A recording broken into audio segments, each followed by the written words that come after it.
Hello and welcome to my channel. If you enjoy the paranormal, strange occurrences, ghosts, all in story form, either whispered or soft spoken, then you have come to the right place. So sit back, get some headphones, look at the candle, whatever you'd like to do, and we're going to go ahead and begin. But before we begin, go ahead and hit that subscribe button.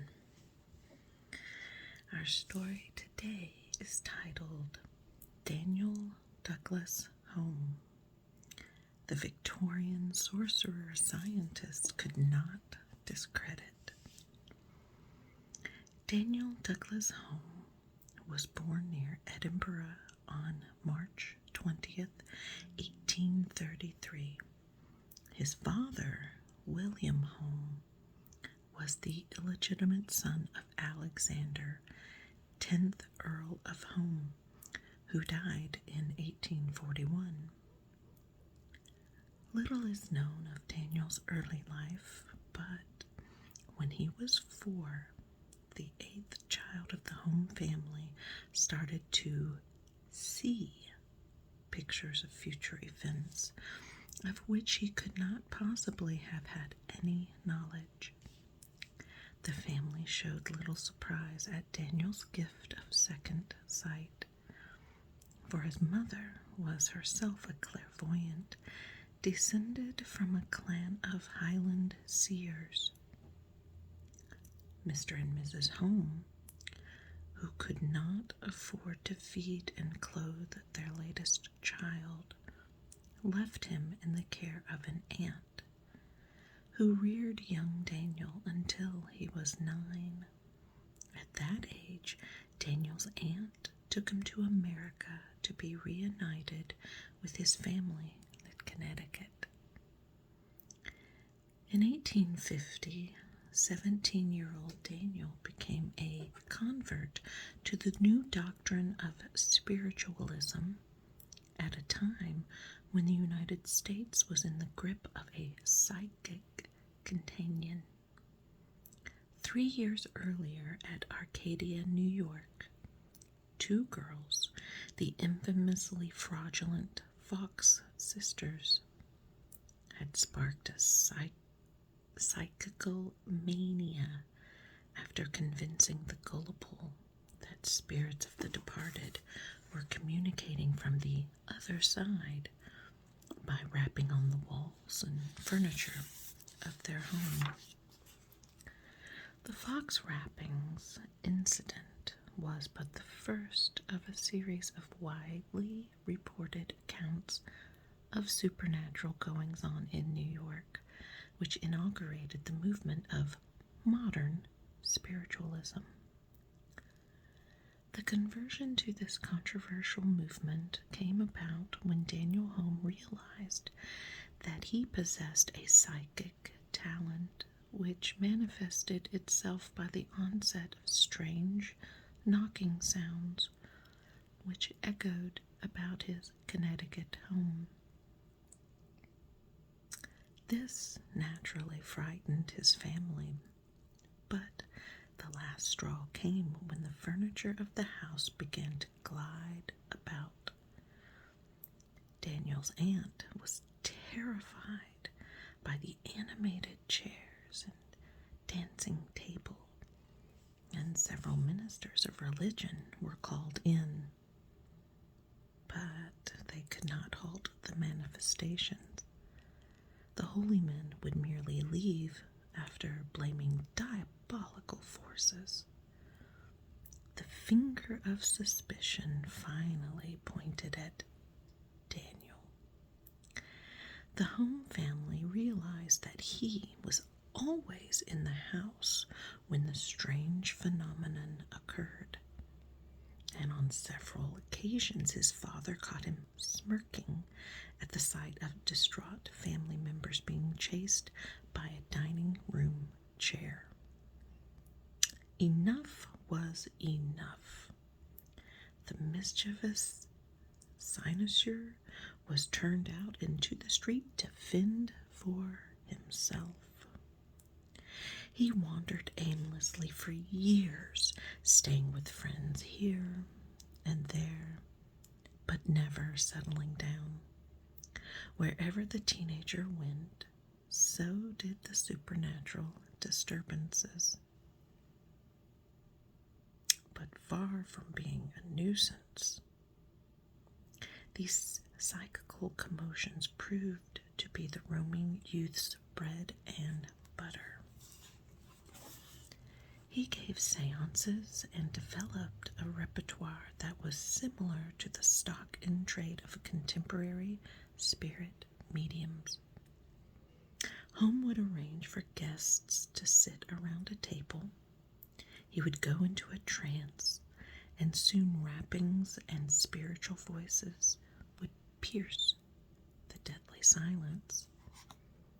The table would often simultaneously tilt and rise from the floor. But there were several curious aspects to these seances. They were always staged in well-lit rooms, often in the daytime, and they were never held in Holmes' own house, in contrast to most spiritualists of the day who insisted on holding seances in total darkness or on their own premises, usually for fraudulent reasons. When Home returned to Britain in March of 1855, he put up at Cox's Hotel in Jermyn Street, London. Holmes' overt London seances put him in a different league from most of the psychics of his day, but he did have his own detractors, the most notable of them being the poet Robert Browning, who loathed the medium. Still, Home had no shortage of eminent admirers, including Queen Victoria, Charles Dickens, Lord Lytton, William Makepeace Thackeray, John Ruskin, and Elizabeth Barrett Browning. By this stage in his career, Home had added levitation, apports, disembodied hands that dissolve after materialization, and body elongation to his routine. An early account of his gravity-defying ability reads, "I had hold of his hand at the time, and I felt his feet. They were lifted a foot from the floor. Again and again he was taken from the floor, and the third time he was carried to the lofty ceiling of the apartment, with which his hand and head came into gentle contact." On another occasion, Home flew into the house of a Mr. S. C. Hall at No. 15 Ashley Place via an open window on the 3rd floor. Mr. Hall recoiled in terror at the sight, then watched in disbelief as Home floated around the room like a soap bubble before skimming through the open window again. He came to earth with a slight jolt a few yards away from Hall's home. Mr. Hall excitedly told the first caller to the house, a Mrs.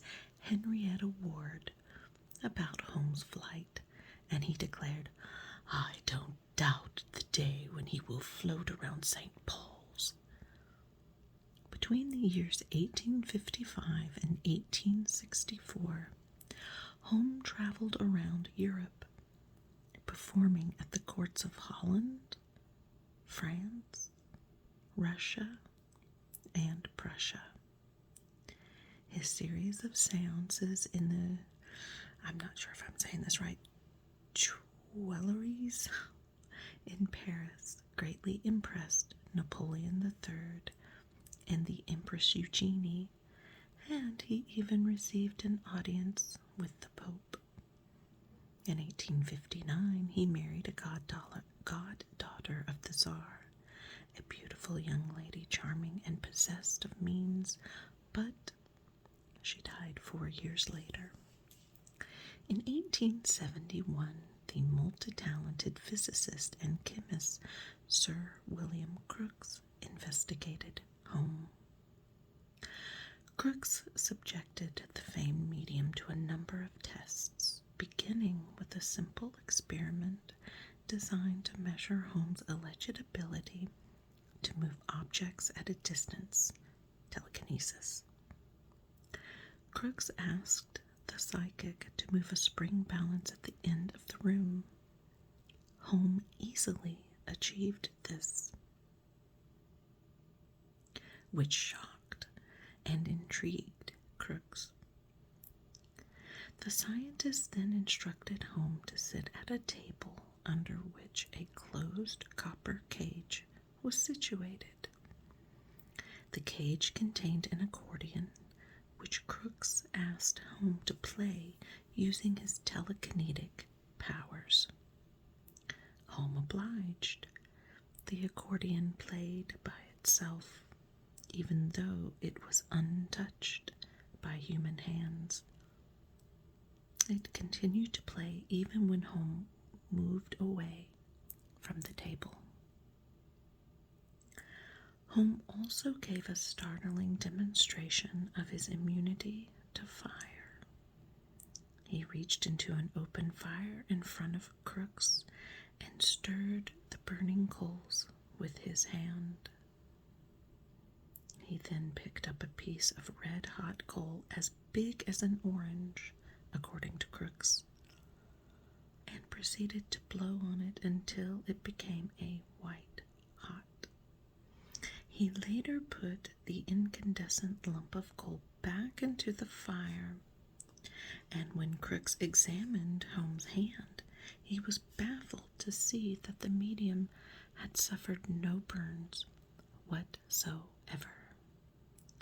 Crookes carried out more tests and later made a list of the strange phenomena he experienced while investigating Holmes. He catalogued the following: unaccountable movement of heavy bodies with contact but without physical pressure, currents of air, changes of temperature registered on a thermometer, percussive noises, sometimes raps, but sometimes faint scratchings, sometimes detonations, alteration in the weight of objects, movement of furniture with no contact, levitation of furniture with no contact, levitation of Holmes himself, movements of articles at a distance, tunes on musical instruments while nobody was playing, luminescences, materializations. I have retained one of these hands in my own. I firmly resolved not to let it escape. There was no struggle or effort made to get loose, but the hand gradually seemed to resolve itself into vapor and faded in that manner from my grasp. Direct writing, hands invisible or visible, taking up pens to write messages. Phantoms, demonstrations of intelligence that could not be attributed to the medium. The provision of information, say about relations of sitters who were no longer alive and whom Holmes could never have known. Translocations, points of light darting about and settling on the heads of different persons. Crookes eventually forgot to add Holmes's fire immunity to the list. Other scientists of the Victorian age were unwilling to be seen in the same street as Holmes, let alone in a laboratory with the prodigy. These myopic men of science reasoned that the things Holmes allegedly did were simply contrary to the laws of nature and were therefore quite impossible. But the laws that the skeptical science referred to were the old imperial laws of the pre-Einstein, pre-quantum theory days of physics, when an atom was thought to be an invisible billiard ball. Crookes bravely put his reputation on the line when he published his findings and his paranormal theory of home, and was forced to endure the howls of laughter from his colleagues. Crookes recorded that Holmes' psychic power was connected with the human organization, which for convenience may be called the psychic force. At the age of 40, Daniel Douglas Home went to live in the Mediterranean because of a recurrent tubercular condition, a move which effectively terminated his psychic career. When Home died in 1886, Sir William Crookes, the only scientist who had been bold enough to look into the medium's powers, said, "He was one of the most lovable of men, whose perfect genuineness and uprightness were beyond suspicion." Over the years, many researchers have tried to find evidence that detracts from Holmes' legendary reputation. But it seems as if the lowly born psychic's claims to fame are faultless. Perhaps researchers should be looking in the opposite, positive direction, instead of concentrating on the demolition of a man who died over a century ago. It would perhaps be more profitable if they opened their minds, as Crookes did, in an age when free thinking was sadly equated with lunacy. In our era of continual technological progress, they should know better, yet there are still scientists who think like their Victorian ancestors. I hope you enjoyed this story today. Any thoughts? Comment below on what you think. Have you ever been to a medium or a psychic? What was told to you? Just curious. So hit that subscribe button and the notification bell, and don't forget to stay just a little bit scared. Until then,